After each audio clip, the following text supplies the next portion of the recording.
বিক্রমপুরের কাঠের এই ঐতিহ্যবাহী ঘরগুলো মানুষকে এখন এতটাই মুগ্ধ করে যে এখন বাংলাদেশের 64টি জেলায় ছড়িয়ে ছিটিয়ে আছে আমাদের বিক্রমপুরের এই ঘরগুলো।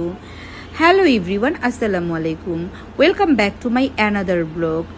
আমাদের বাংলাদেশের 64টি জেলাতে এখন ছড়িয়ে ছিটিয়ে আছে আমাদের বিক্রমপুরের এই কাঠের সুন্দর সুন্দর ঘরগুলো।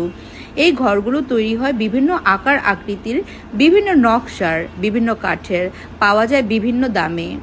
কম দাম বেশি দাম সব দামেই পেয়ে যাবেন আপনারা এই সুন্দর সুন্দর কাঠের নকশা করা ঘরগুলো। এগুলা কিন্তু এখন শুধুমাত্র আমাদের বিক্রমপুরেই নয়, এখন ছড়িয়ে ছিটিয়ে আছে 64টি জেলায়। বিভিন্ন মানুষ এই ঘরগুলো এখন আমাদের বিক্রমপুর থেকে সংগ্রহ করে নেয়।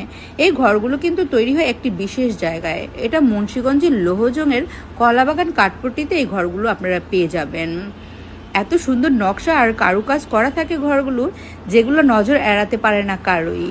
আপনারা চাইলেই কিন্তু যে কেউ এসে এই ঘরগুলো নিজ নিজ এলাকাতে নিয়ে যেতে পারেন, যেগুলো দেখলে চোখ জুড়িয়ে যাবে সবার।